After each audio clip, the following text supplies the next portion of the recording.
पाणी ऐं बिजली वारो वफ़ाक़ी वज़ीर खुरम दस्तगीर ख़ैरपुर नाथन शाह पहुची वियो। वफ़ाक़ी वज़ीर ग्रिड स्टेशन जो दौरो कयो।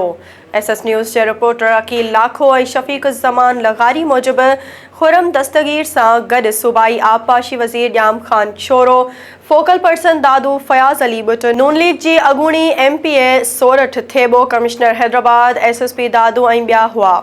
वफ़ाक़ी वज़ीर खुरम दस्तगीर मीडिया सां ॻाल्हाईंदे चयो त सिंध जे जिन शहरनि में बिजली जी फ़रहामी मुअत्तल आहे, उन्हनि शहरनि में बिजली जी फ़रहामी में बणियल रुकावटूं ख़त्म करे बिजली जी फ़रहामी खे यक़ीनी बणायो पियो वञे। हुन चयो त Khairpur Nathan Shah grid station में हिन वक़्त बि 3 खां 4 फुट पाणी बीठल आहे। ख़ैरपुर नाथन शाह जी बिजली मेहर ग्रिड स्टेशन खां जुज़वी तरह बहाल कई वई आहे, जंहिं जी वोल्टेज तमामु घटि आहे। हुन चयो त वज़ीर आज़म शहबाज शरीफ़ पारां कुझु ॾींहनि में हारी रिलीफ पैकेज जो ऐलान कयो वेंदो, जॾहिं त वज़ीर आज़म तरफ़ां बरसाति ऐं ॿोॾि में तबाह थियल घरनि लाइ पिणु रिलीफ ॾिनो वेंदो।